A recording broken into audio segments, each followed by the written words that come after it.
스승과 삿상을 하는 하루하루는 마치 희열에 넘치는 생애 같습니다. 그대에게 삿상의 뜻을 말해주겠다. 상가는 함께합니다. 사트는 참나다. 따라서 삿상은 참나와 함께한다는 뜻이다.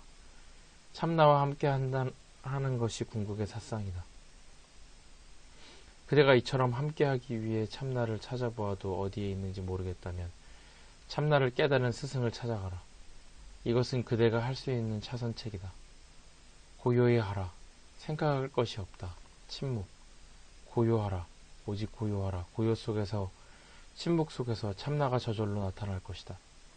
이것이 최고의 삿상이다. 만약 그대가 그대 자신의 참나를 확신하지 못하겠거든 다른 사람을 찾아라. 다행히 그대가 정직하다면, 진실하고 진지하다면 이 참나가 그대를 어디론가 데려갈 것이다. 그곳에서 그대는 나는 그대 자신의 참나다라고 말해줄 동일한 참나를 만날 것이다.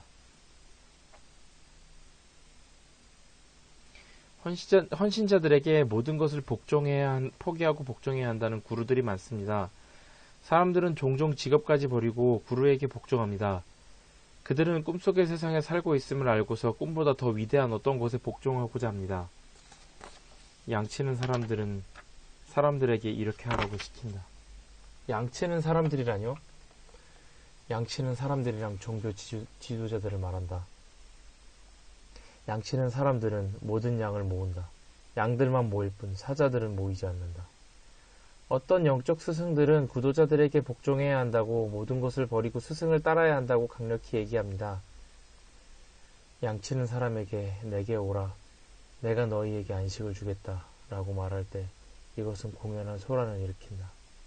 이런 포기는 믿을 만한 가치가 없다.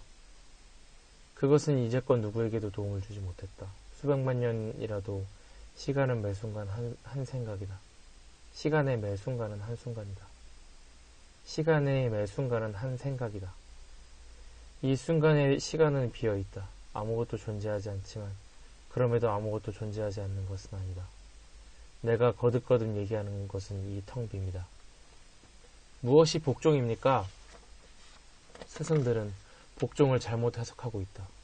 복종이란 나를 묶여있다라는 개념을 버리는 것이다. 이것이 복종이다. 나는 묶여있다라는 잘못된 개념이 복종으로 바뀌며 무엇을 내어주어야 할 것인지에 대해 말할 것이 없다. 우리는 지금까지 한계 안에서 편안했다. 그래서 무한한 것에 이르려 하지 않는다. 어떤 사람들은 우리에게 제한을 가해오면 우리는 군말 없이 받아들인다. 어떤 사람이 우리에게 제한을 가해오면 우리는 군말 없이 받아들인다. 그대가 이루고 싶어하는 것들은 모두 한정된 것이다. 그러나 그대는 무한을 바랄 필요가 없다. 그대는 이미 그것이기 때문이다. 그대는 한 경계를 짓는다. 나는 자유가 필요하다라는 생각은 그대와 자유 사이에 벽을 짓는 것이다. 그대와 자유 사이에 벽이 있다는 개념을 버려라. 그러면 무엇이 일어나는가? 그러면 무슨 일이 일어나는가? 이 벽은 상상이다. 그대는 벽이라는 쓰레기를 버릴 필요도 없다. 그대가 이 벽을 존재하지도 않는 이것을 제거한다면 무슨 일이 일어나는가? 스승께서는 아무것도 없애지 않으셨습니다. 그러면 그대는 누구였고 누구이며 누구일 것인가? 푼자님은 사람들의 체험을 대단히 긍정적으로 본다고들 얘기합니다. 무엇인가를 맛보는 체험을 매우 긍정적으로 보는 것이 쓸모가 있습니까?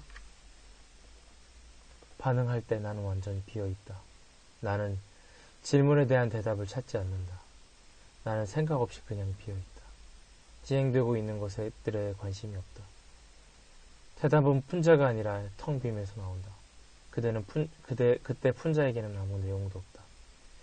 이 학생은 내 관심사가 아니다. 푼자는 질문을 받지 않는다. 질문이 누구에게로 가는가? 푼자는 어느 누구에게도 자유를 줄 수 없다. 질문은 알려지지 않는 그곳에게로 간다. 이것은 가르침 없는 가르침입니다. 그렇다. 이것은 가르침 없는 가르침이다. 나머지는 설교다. 스승에게는 자신의 가르침이 없다. 스승은 떠밀려서 말하며 말해진 것에 대해 아무런 책임이 없다. 그저 자유로운 사람이고 순결하고 비어있는 사람으로 살아라. 이것이 어느 누가 다른 사람에게 주어야 하는 최선의 가르침이다. 절대적 고요로 앉아라. 생각을 일으키지 말라. 이 가르침은 아무것도 버릴 것이 없고 또 모두에게 혜택을 줄 수 있는 최선의 가르침이다. 스승님, 저는 한 달 동안 떠나 있다가 이제 스승님 발 아래 돌아왔습니다. 저는 이 모든 것이 꿈이며 실제로는 떠난 적이 없음을 압니다. 그런데도 왜 스승님 계시는 곳으로 돌아오면 더 없는 기쁨과 희열, 넘쳐흐름과 사랑을 느끼게 됩니까? 우리는 여기 강가의 강변에 앉아 있다. 그대는 여기에서 강이 요란한 소리를 내면서 세차게 흐르는 것을, 바다를 향해 줄기차게 흘러가는 것을 본다. 벵골만에서는 바다가 강을 맞으러 올라온다. 바다는 올라와서 강가의 모습을 취한다. 그리고 그들은 서로 섞인다.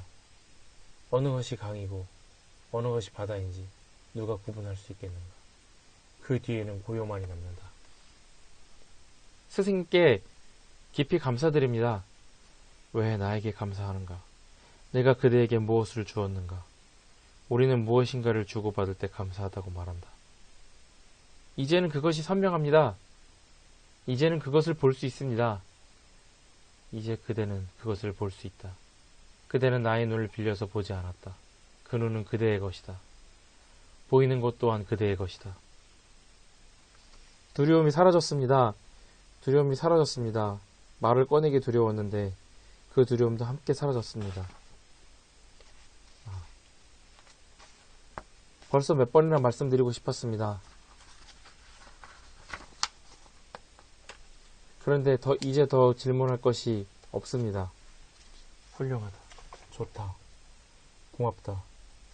스승님께서는 수많은 것들로부터 우리를 해방하셨습니다. 그래, 그대들의 것들이다. 나는 행복하다.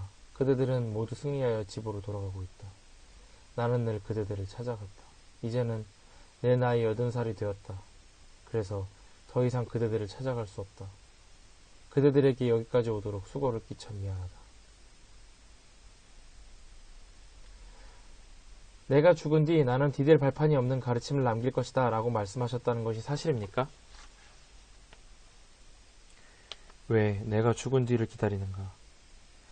하늘을 나는 새가 지나간 흔적을 남기지 않듯이 진정한 가르침은 기억 속에 흔적을 남기지 않는다. 가르침에는 스승도 없고 제자도 없어야 한다. 과거나 기억이나 개념에서 나오는 가르침은 설교지 가르침이 아니다. 이 가르침은 존재한 적이 없다. 앞으로도 존재하지 않을 것이다. 그리고 지금도 존재하지 않는다.